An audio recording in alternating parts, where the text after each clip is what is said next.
Olá, sou o pastor Carlos McCord, estou aqui em São José dos Campos, no Vale do Paraíba. Eu espero que você esteja bem. É dia 7 de setembro de 2021. Uma coisa bem interessante, foi nessa data, dia 7 de setembro de 1979, 42 anos atrás, que eu e Pamela chegamos aqui no Brasil com nossos 3 filhos, Kenny, Kevin e Raquel. Kenny, o mais velho, tinha 7 anos de idade. Nos últimos 42 anos, a gente passou 18 anos nos Estados Unidos e 24 anos total aqui no Brasil. É um dia de celebração, não somente por causa da independência do Brasil, mas também para a família McCord é um dia que faz muitas memórias, traz muitas memórias boas para nós. Naquele dia que descemos do avião em Campinas, no aeroporto Viracopos, eu comentei para a Pamela, puxa, o Brasil é um país tão tranquilo, tão calmo. Era 7 de setembro, feriado. Agora, no dia 8, o Brasil acordou. Eu vi a movimentação e as outras coisas, e eu sabia que eu estava vivendo num mundo diferente do que o meu lar, onde eu nasci, nos Estados Unidos.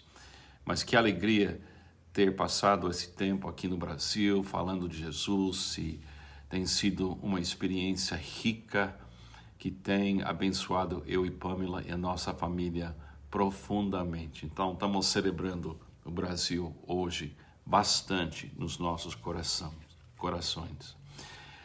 Estamos em João capítulo 6, estamos vendo Jesus discipular seus primeiros discípulos e no processo revelar a verdade e a graça de Deus em carne e osso.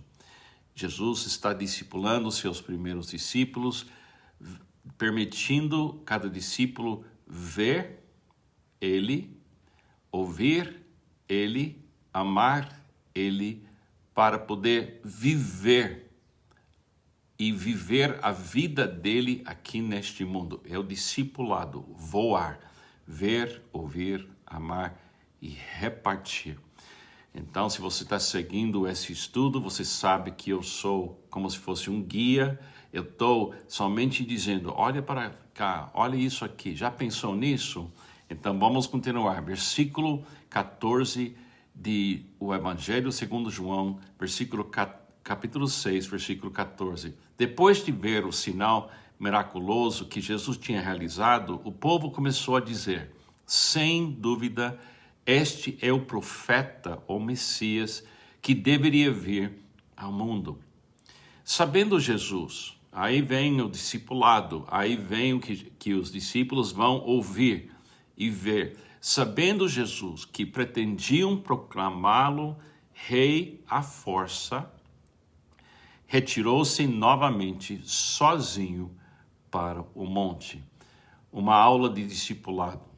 Quando o cristianismo faz um efeito positivo, quando Jesus alimenta o povo que tem como prioridade número 1 a comida de cada dia, o cristianismo é levado de uma certa forma, para ser a solução do povo. E sempre terá pessoas no mundo que querem pegar o cristianismo, que é Cristo, e proclamar à força que o cristianismo existe para cuidar deles diariamente.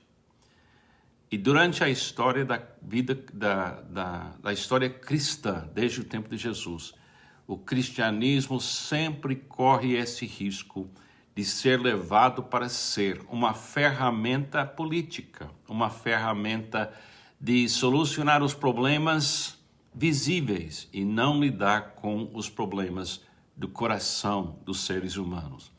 Então, quando os homens querem usar Jesus para seus próprios fins, Jesus se retira, ele sai.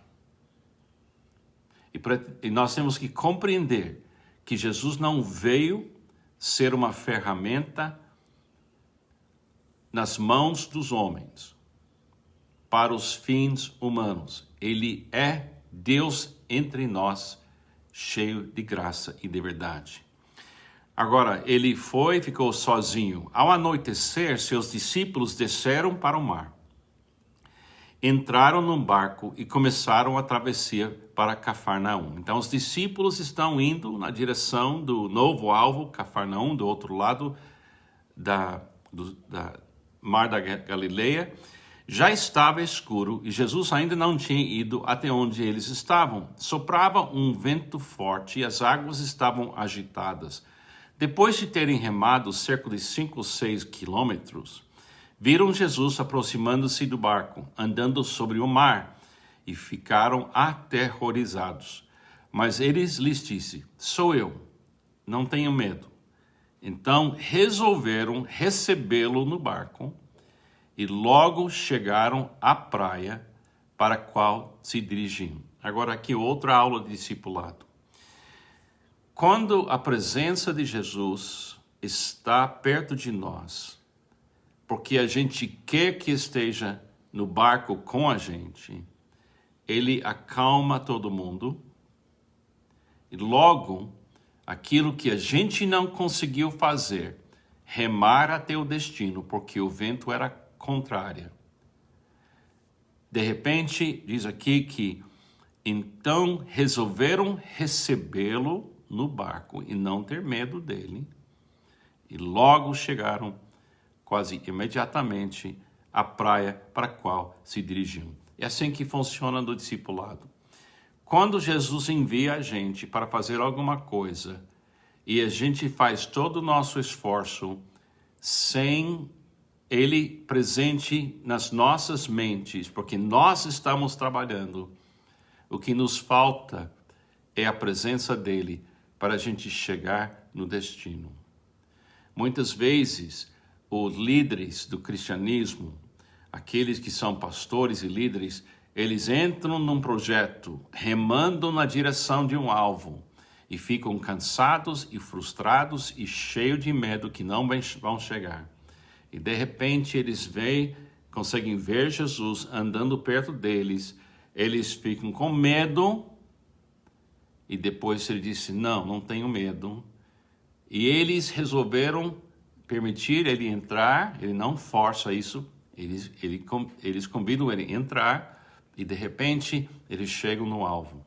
Da mesma forma que o povo tentava usar Jesus para solucionar a questão de comida diária, como se fosse maná que vem do céu, Jesus trabalha os seus discípulos para dizer: sem mim você não chegará no alvo.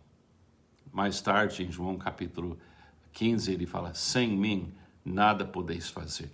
Esse é o que nós temos que lembrar todos os dias.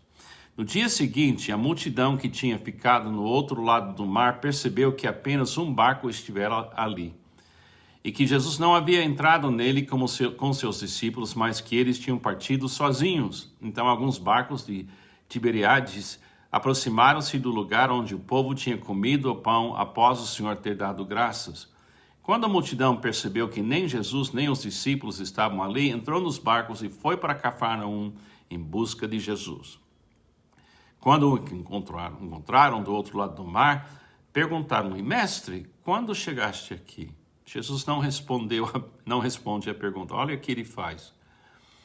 Ele não responde perguntas que são perguntas que têm por trás uma outra agenda. Jesus respondeu: a verdade é que vocês estão me procurando, não porque viram os sinais miraculosos que veio do meu Pai, mas porque comeram os pães e ficaram satisfeitos. Não trabalhem pela comida que se estraga, mas pela comida que permanece para a vida eterna, a qual o Filho do Homem lhes dará. Deus, o Pai, nele colocou o seu selo de aprovação. Então lhe perguntaram, agora o povo vai entrar de novo: o que precisamos fazer para realizar as obras que Deus requer? Isso é religião, isso é o mundo. O que precisamos fazer O que nós precisamos fazer para realizar as obras que Deus requer? Então, tá vendo? Eles acham que eles precisam criar alguma coisa que podem trocar para receber a graça de Deus. Jesus respondeu: a obra de Deus é esta: crer naquele que ele enviou. Ponto. Se quer fazer a obra que Deus quer, creia em Jesus. Isso é para discípulos, isso é para o mundo.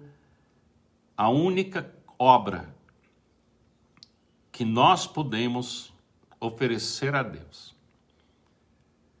é crer naquele que ele enviou.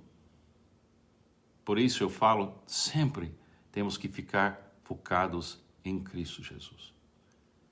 Crendo em Jesus. Quando ele não está no barco, estamos remando, a gente não chega, crê nele. Ver ele. Ouvir ele dizer, não tenha medo. E convida ele a entrar no barco com você. E chegará logo no destino que Deus tem em mente para você, em Cristo Jesus. O povo sempre quer usar Jesus para solucionar os problemas temporários, mas ele veio solucionar problemas da eternidade. É claro que ele pode multiplicar pães e peixes, é claro que ele pode curar pessoas, mas ele faz tudo isso para tirar os olhos dos seres humanos, das coisas aqui embaixo, e jogar sua atenção para Deus, o Criador, que ele representa, e ele tem a marca de Deus na vida dele. Então, amados, vamos ver Jesus, ouvir Jesus, amar Jesus, para a gente poder viver Jesus. E a nossa obra é crer naquele que ele enviou nas nossas circunstâncias hoje, dia 7 de setembro de 2021.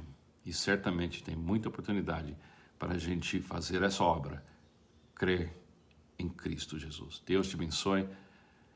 Espero que você aproveite muito esse feriado, esse momento. Não tenha medo, pequeno rebanho. É do agrado do Pai lhes dar o reino. Não tenha medo. Creia em Jesus. Que Deus te abençoe.